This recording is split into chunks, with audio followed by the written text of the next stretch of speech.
Oh my god. There's way more shrimp in here than I even thought. That is wild. Hello everyone. And this is my 100-gallon Rubbermaid stock tank blue jelly shrimp pond.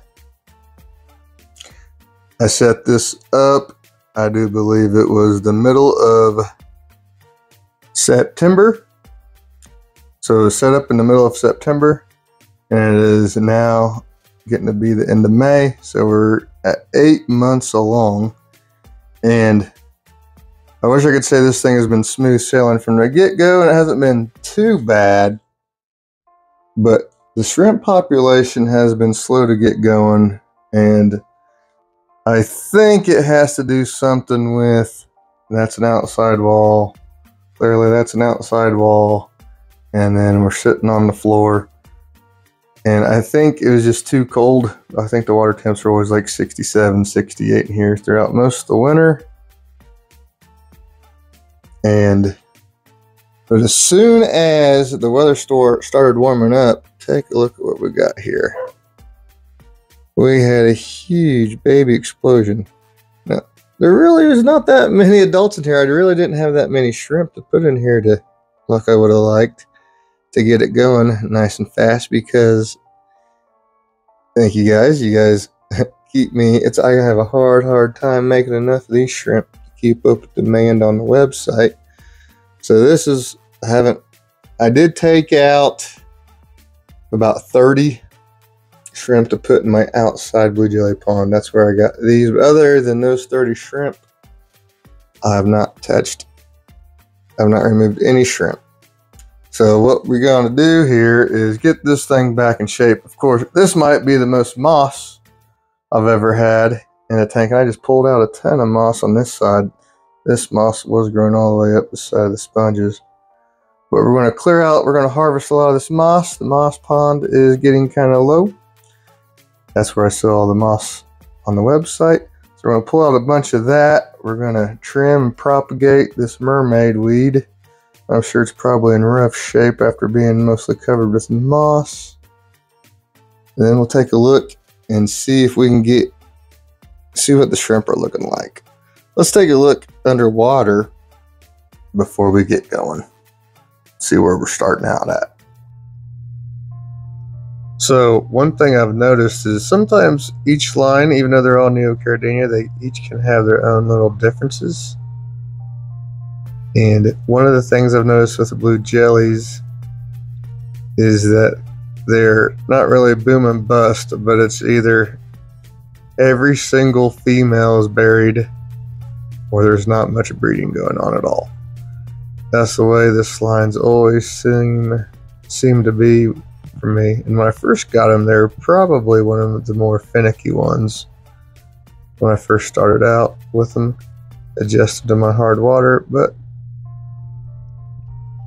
they've done good.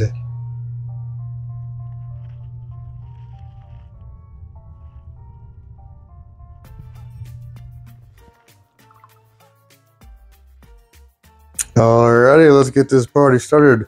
I've got 2 buckets here full of water.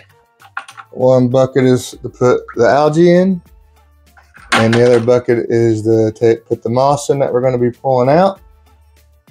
And there's water in there because in case we get shrimps, then we don't want that to be a problem. I'm going to move my microphone over here. Hopefully you guys can hear me.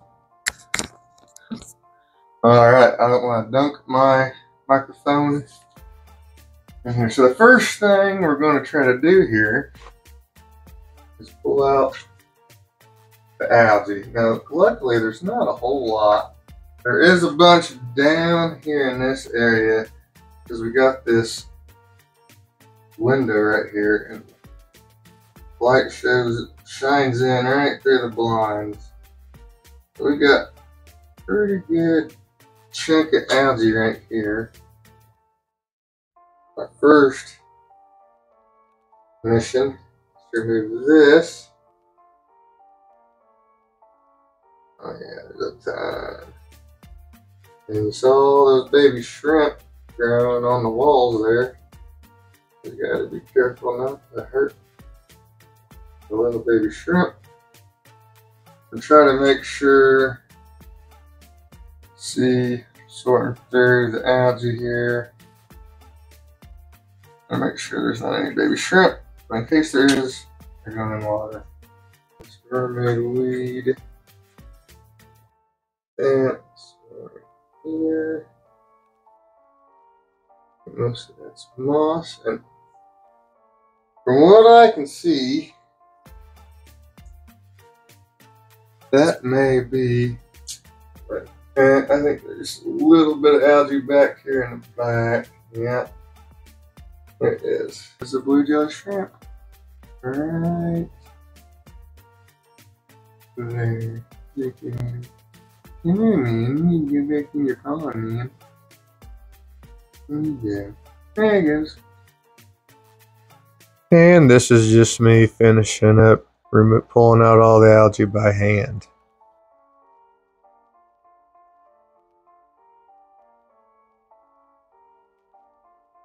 I don't know if you can see that or not. As careful as I was, I see at least 6 baby shrimp in the trash bucket. Okay, so now we're to the next step, which is pulling out the moss. So, first thing I'm going to do is concentrate on harvesting out this moss going into the mermaid weed. There's some mermaid weed stems completely buried. So much moss in here. And the strands, oh my gosh. Look how long these strands are in here. That's an impressive hunk of moss right there. Look at that. Hollow moss. The most moss I've ever had in a body of water. And I've got a lot of moss. And I'm not even going to take out, well, I'm going to take out a whole lot, but there's still going to be a whole lot left in here. Thought about putting a, oh wow, this, that all just kept coming and coming and coming. All connected. Alright, let's see what we got for shrimp.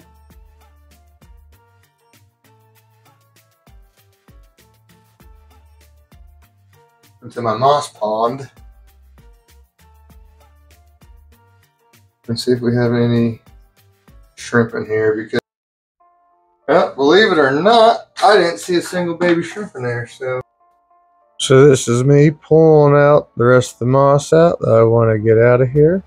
And at some point while doing this, I decided that I wanted to put a red tiger lotus in here. Okay, so you can see what we got going on here, and these two are not doing good. There's really only room for the one anyway.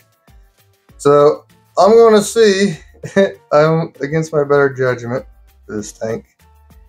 I'm going to try to mess with it.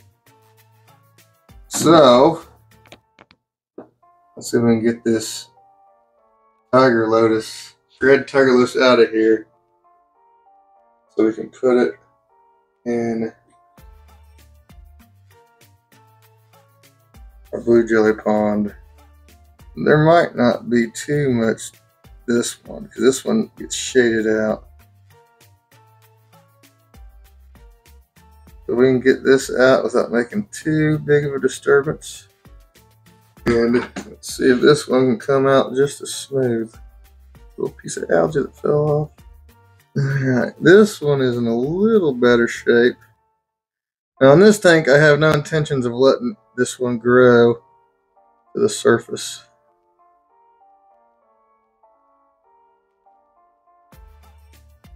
And this one is not being too bad, really. Trying to be slow. I don't want to rip this one up, so I might just break that root. It's tangled up with that one. All right. Things that do roots, that's for sure. Oh, that smokes.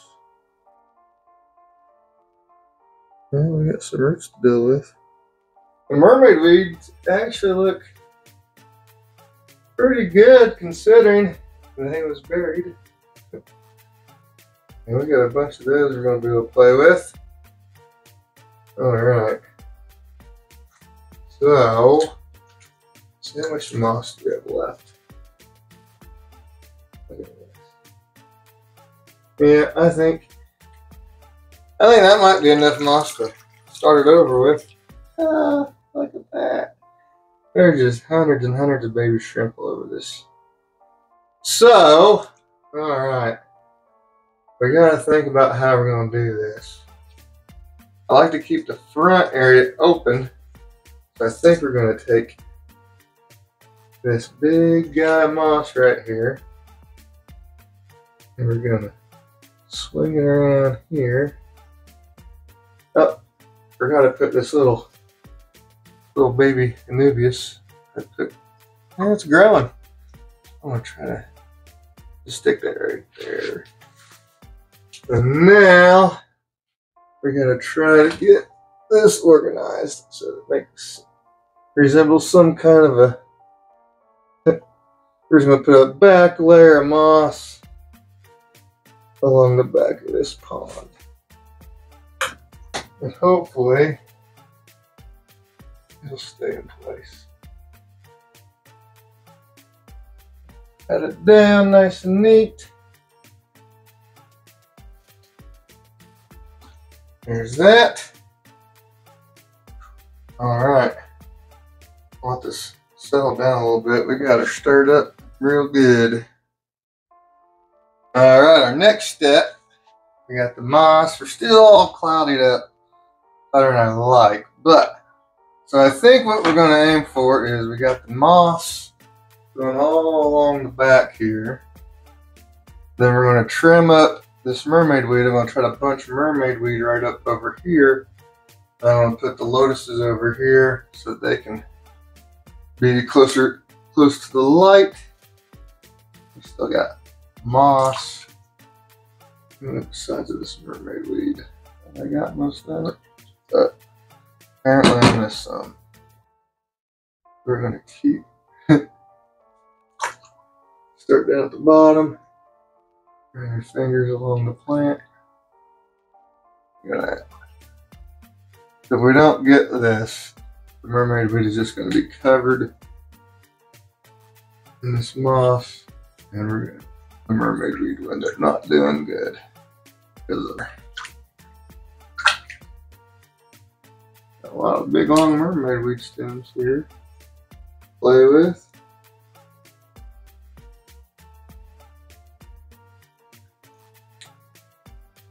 Look at all these mermaid weed stems.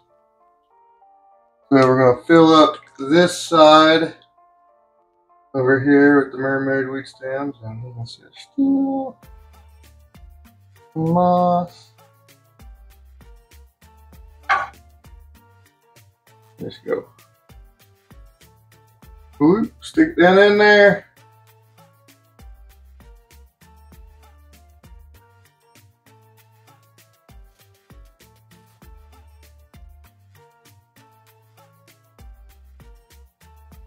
So it's all pretty stirred up now. It was starting to clear up, but then I decided I'm going to pull up the mermaid weed that I left rooted in there. I pulled it all up, and so now we're starting all over again, getting cleared up. So then this middle section here, I want these lotuses to do good. I think that would look super, super cool if I can get those to grow and maybe even flower someday.